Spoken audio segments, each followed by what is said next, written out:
Hello, and welcome back as I struggle to solve the mystery of daylight savings time in Perfidious Speed plays The Vanishing of Ethan Carter.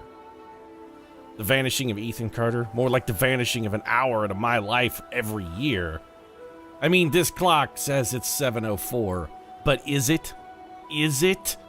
It's daylight savings time right now, folks, as we speak.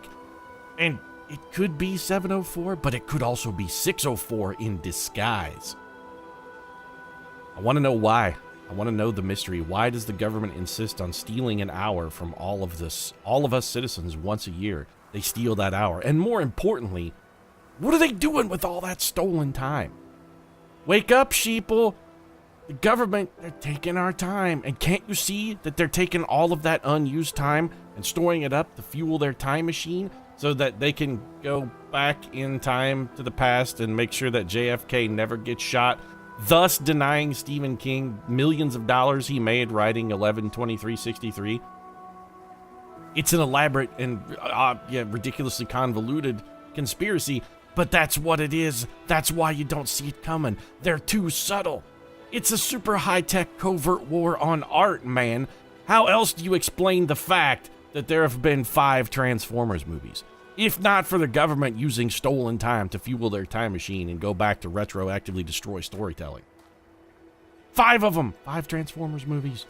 All the great original films, they've been retroactively erased from the past and replaced with Michael Bay movies. And it's all because of daylight savings time.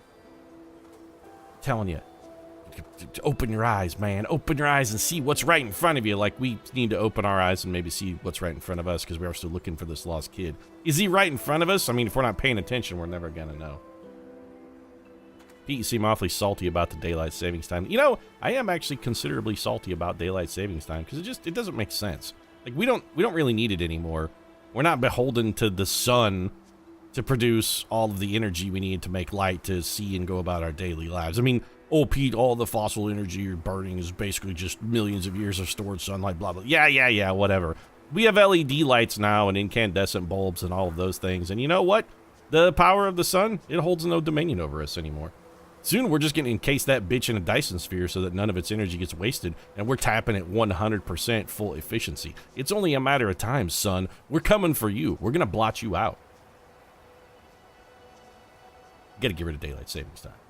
You know, daylight savings times makes me actually want to build a time machine, go back in time, and just kick Benjamin Franklin right square in the ball sack 2 seconds before he has the idea for daylight savings time, so that he's got something a little more pressing on his mind, and it never comes around to exist. And right now, somebody's probably like, you know, Pete, the government actually doesn't steal that time. They give you that time back. In the spring, when you get spring forward, they bring that hour back. They don't really steal that hour. They just kind of borrow it for like 8 months. For a long time. That was part of a pattern. Large pieces of this country were thrown away, doomed to become, and then remain, the worst versions of themselves. But all that rot, is that a fact, Mr. Prospero? I mean, okay, it's what is this, like suddenly it's a heart-wrenching, thought piece on the decay of America's train system and the railways in general? We're looking for a missing kid. Do we really have time to get all Charles Kuralt on this one? I'm not necessarily sure this is 100% apropos. We're trying to find a missing young man. Also, I'm bitching about daylight savings time. And you know what? If the government's going to take away, and if they're going to borrow my hour for most of the year, I'm demanding some interest. When I get that back, I don't want an hour back. I want like an hour and 15 minutes when you're done with it, government. Fuck you, it's my hour. You can't steal it and give it back with nothing. You can't just take from me and return it and be like, oh, well, we didn't steal your hour. We just borrowed it. No, if you're going to borrow, you got to pay interest. I want extra time. I want like 15-minute holiday every day after to spring forward, whatever. You steal my hour again. So other than Paul Prospero's little drop about their decaying railway infrastructure, is there really anything going on here? Can we go down here? It doesn't look like it. I mean, this is like an overflow reservoir or something that's all sealed off. We never solved the mystery of the legless man either. Forget daylight savings time. There was a guy back there with his head smashed in by a rock, and we never, like, fully figured out what the hell happened to that dude. I don't know if maybe I missed some small piece of the puzzle, but we got sidetracked by, like, a little space adventure quest, and now we're out here just wandering around like an asshole again. You know, Prospero, motivation seems to be a problem. You're a little like Perfidious Pete in that you see a squirrel with somebody's ham, and you just got to go chase after it. You're easily distracted. You got to stay focused, dog. Maybe, I don't know, get a string to tie around your finger or something, like a rubber band on your wrist, something you can snap it to keep you focused on the task at hand. Can we climb up here? Oh, wait a minute. Here we go. Can we just, like, nope. Well, I thought maybe we could get up here and it would be like a cave or something, but no, it's just another cleverly disguised zone wall. And I've said it once, probably twice, and I'm going to say it a third time now. I very much appreciate the astronauts actually roping off the area with something other than a literal invisible wall. I fucking hate the invisible wall. Developers, if you're considering blocking the player's progress or containing them to an area by putting an invisible wall, just do yourself a favor and fucking don't do that. Literally any other excuse is fine. I'll take, like, caution tape. It could be crime scene tape, anything. Just put something there that says, hey, I'm not walking through here, and there's a more valid reason than I bumped into the edge of reality. Bumping into the edge of the reality, by the way, would make a fantastic subtitle for a work probably focused on particle physics or something. It'd be sort of like a Brian Greene's The Elegant Universe kind of thing. In fact, it could be the follow-up to The Elegant Universe. They could just call it The Edge of Reality. Brian Greene, The Edge of Reality. I'd buy it. Not only would I buy it, Mr. Green, I'd also read and enjoy it. Approaching physics in layman's terms in a way my simple mind can grasp and understand. I very much appreciate your efforts, sir. Thank you for trying to make me a little wiser about the universe in which I live. What is going on, though? Well, here we go. Is this... No, it's just very odd sunlight striking. Where is that light coming from? Somebody help me out here, because it appears to be a very overclassed Pacific Northwest... Overclassed? Well, I mean, I suppose that's also true. Overcast is what I was shooting for, but, you know, Pacific Northwest does seem maybe a little full of itself. Little too wrapped up in its own bohemian sort of aspirations and... I don't know. Maybe you're a little too avant-garde. You ever think about that? Pacific Northwest, huh? A little too forward-thinking, perhaps? I'm forward-thinking about what the hell we're supposed to be doing, and literally all we've accomplished in the last 2 episodes is to wander around like a dickhead. I might as well just be a lost hiker at this point. Ooh, there we go. I mean, it's actually fucking flat out nothing. There is a bridge that goes over there across the dam. We should probably back up and check that out. There was also a building over here that I deliberately skirted. I don't know why. I'm just avoiding the things of mankind. Oh, probably it's my overly bohemian Pacific Northwestern sensibilities kicking in. I gotta eschew the things of man and the trappings of mankind. Live a more au naturel resistance. I've gone full romantic. Actually, it just looks like an old abandoned pillbox.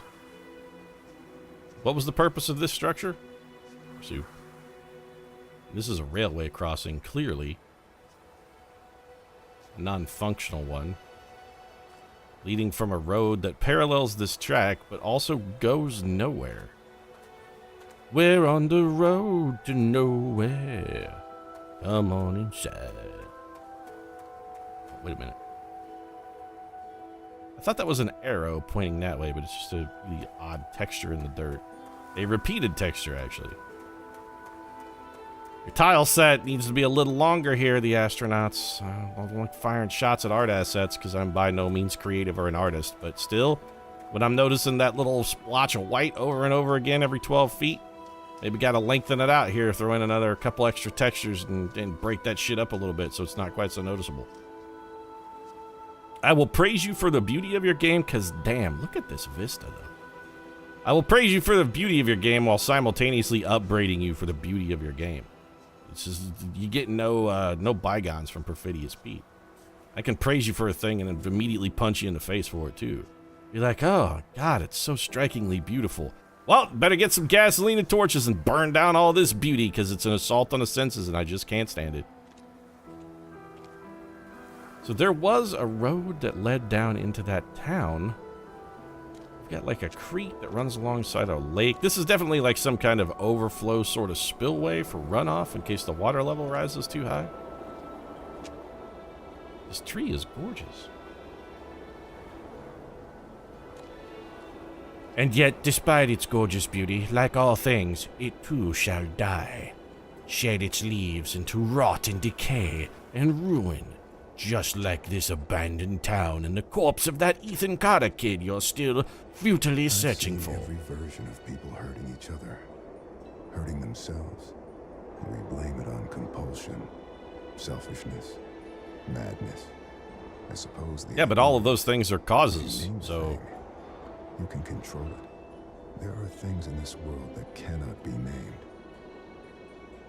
What about Ngarla Hotep? I mean, we named that guy, and he's an eldritch abomination from beyond the pale. I can control him, too. If I say his name 3 times, he'll appear. How come every one of Prospero's narrative drops, by the way, just seems like a complete and total non sequitur? We're walking across the abandoned bridge, and he's talking about madness and despair and control. Where the hell did this come from? Is it because mankind is harnessing the power of gravity to produce hydroelectric energy? And that's what he's like, if you name a thing, you control a thing. We call it hydroelectricity. Really, it's just the interaction of gravity and water. Extracting work from gravitational potential energy. Thanks to the sun, lifting that water into the sky, dropping it at a high elevation. Yet again, we find another way to make the sun our ultimate bitch. We will harness your power, son, until there is nothing left of you but a slowly cooling white dwarf collapsed under its own weight and rot and ruin. Actually, that's a little verbose for a Prospero drop. He tends to be a little more laconic, as a little more terse. This is really just a bridge that goes across, and there's absolutely nothing on here, no clues, no nothing. I mean, it's gorgeous, because fuck, look at this, man. It's just striking. But also, at the same time, despite its gorgeousness, I kind of wish there was something to do other than just look at it. Pete, are you the kind of guy who goes to the Louvre and stands in front of the Mona Lisa and looks at that marvelous painting of that enigmatic woman with her subtly sly smile and just says, what, is this all it does? She just sits here and stares at us? Come on, man. Like, you know, animate it or something. Give her some dialogue. Yeah, it's fucking spice it up a little bit. This is paint just stuck to a canvas. Is this all there is? 2 out of 10 would not visit again. And so we got a bunch of busted houses, and it looks like we can explore these. So, of course, what is Perfidious Pete going to do? Ignore the very obvious places we're supposed to go and immediately try and go someplace I'm not supposed to be. It's just the way my brain is wired. I'm sorry. You give me a narrative game with the space to explore, I'm never going to go where you think I'm actually going to naturally be drawn. I'm deliberately averse to doing what you want. I'm contrary by nature game. Be like, ooh, Pete, look at all these cool old houses you could go poke around in and probably find clues. I'll be like, yeah, I'm going to come over here and wander out in the middle of nowhere and comment about the art textures on the rocks and like how badly done they are. It doesn't really seem like there's a whole lot of room to wander, although we can come out to whatever the shit this is. What the shit are you exactly? Some kind of lift? Like an elevator? Can we fall off here to our death? No, we cannot. But it looks like we could potentially go down. Is there a switch or a lever? Or... well, there's a place for those buttons, but they don't appear to work. This is probably some manner of shortcut now that I think about it. Like, we'll be able to find pieces to this thing to make it work, and that'll let us get up from down in the town back over here so that we don't have to do quite so much backtracking. I'm going to guess this is a shortcut that we just have not yet a need to cut across. So does that still make it a shortcut, or wouldn't it technically be an uncut, Pete? I don't want to judge its gender. Why am I going to call it uncut? What if it's a lady? I mean, you can't really circumcise a lady. I suppose you could. I guess you could remove the clitoral hood, but that just seems needlessly painful.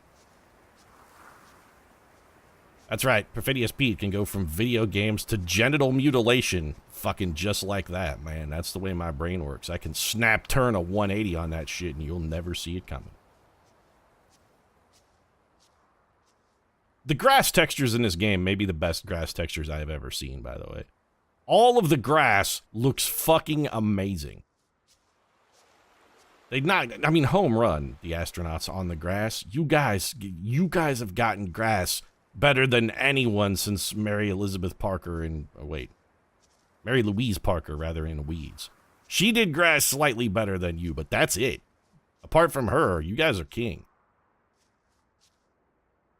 I guess that would make Mary Louise Parker the empress of grass, but still.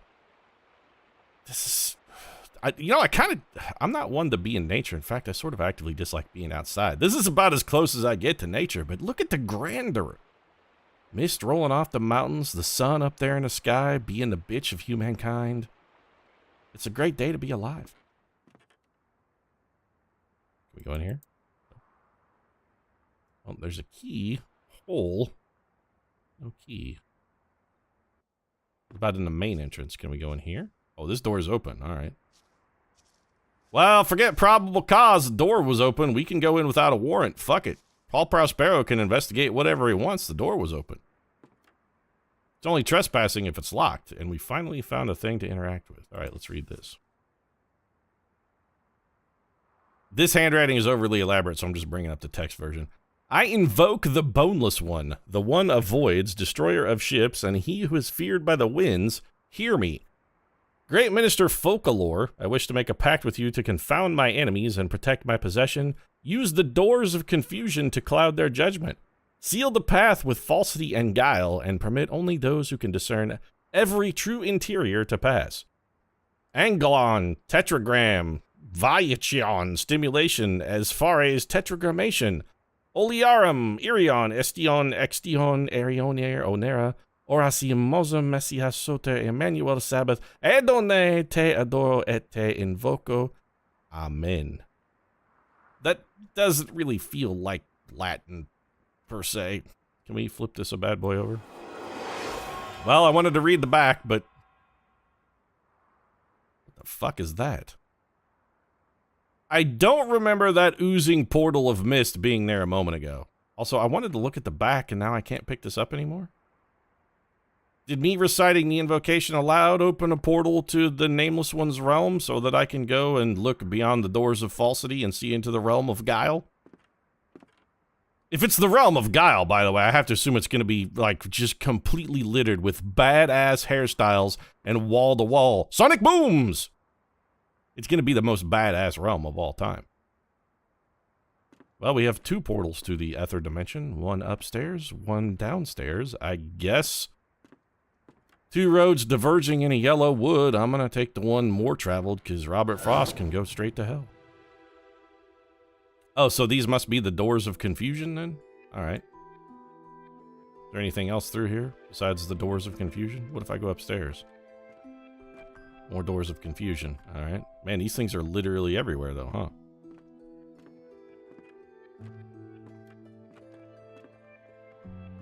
I was curious if we were just seeing the same thing over and over again, but it doesn't appear that we are. More doors of confusion. Are we going to be back downstairs? Wait, that thing said swap? I'm back in the real world suddenly? Hold on a minute. Swap. So these doors go... this door goes to 3 different places. Interesting. So we're in, like, this is some manner of maze?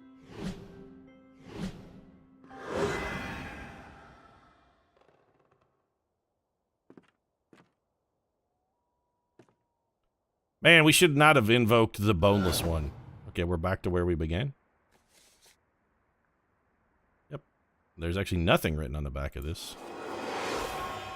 And once again, I have invoked the... well, son of a bitch, I keep accidentally invoking the Boneless One. Alright. Can I swap this? This one I cannot swap. So this one always goes here. Got it. So we've got stairway. Okay. This looks different. Now we're in a shed? And the doorways of confusion have disappeared. Man, they weren't lying about the whole doorway of confusion thing. I'm really fucking confused at the moment. Is this some sort of puzzle? What the hell's going on here? Are we supposed to be looking for something? This goes... Okay, that goes back... That one actually goes back to where we came. Where does this one go? What if we go through all of them without swapping anything? It takes us to a room with books in it. Okay. It doesn't really appear to be, like, anything at all here. And now we're back at the beginning again. So I guess Omnia, Omdex, Omnesti, Omnesti, Confusatron, and Vocus. There we go. Got a little, they're a little Harry Potter lad now. Okay, so this goes... Any of these documents readable? Of course not. And we've actually been in this room before. This is a room with... Can we come over here? Can we get over by... I want to look out that window, though. I want to see where that window goes. Actually, what I really want to see is if this cottage is always in the same spot. Or if the cottage itself is moving. We can't get over there, though.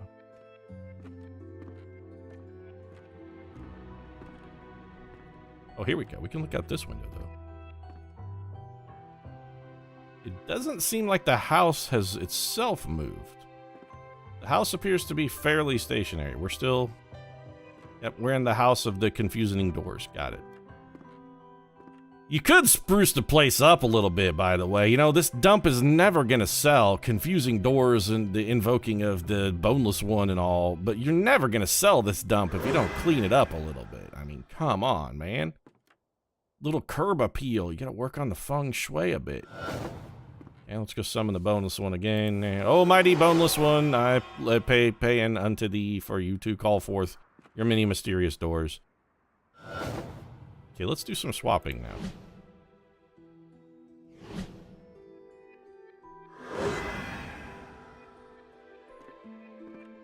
Didn't we just see this room from the other angle? We did, in fact, just see this room from a different angle. Have we been in this room yet? We have, so swap it. I actually didn't mean to step through there, but okay. What if we go back through now? We haven't been in this room, but there's nothing in it. It's just an empty room. And what if we come to here? What if we swap you, though? We've been there. We've been there. This is a dead end?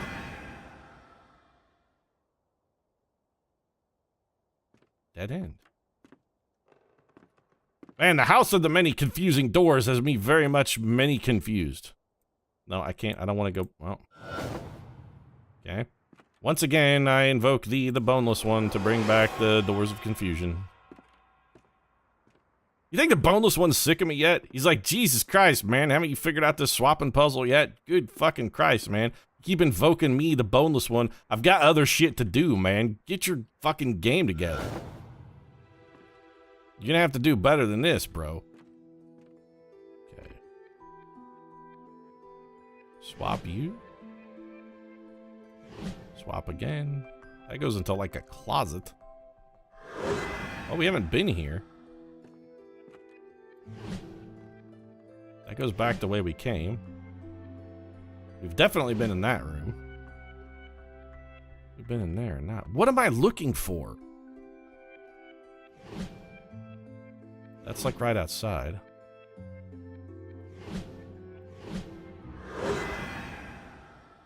I'm curious what it is I'm supposed to be finding here.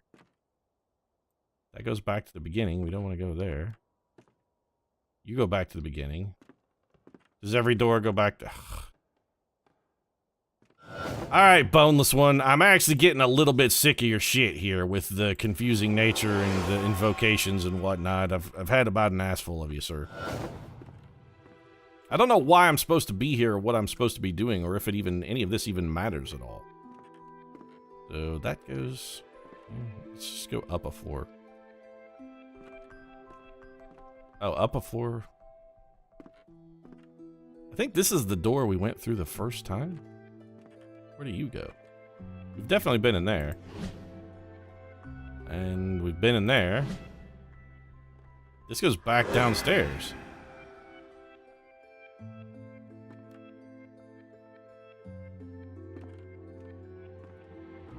Well, you know what? Doors of confusion. Mission accomplished. You've totally succeeded. I am extraordinarily confused. It doesn't seem like swapping these doors does anything. We've been to... Oh, this is different. Where is it? This is no different whatsoever. Let's go in the closet. Oh, we've been in the closet. We were just here, in fact. We mucked it. Every door's gonna lead... Alright. You know what? Doors of confusion, you win. The boneless one has been invoked, and I don't really care anymore, because I've already grown bored of door swapping.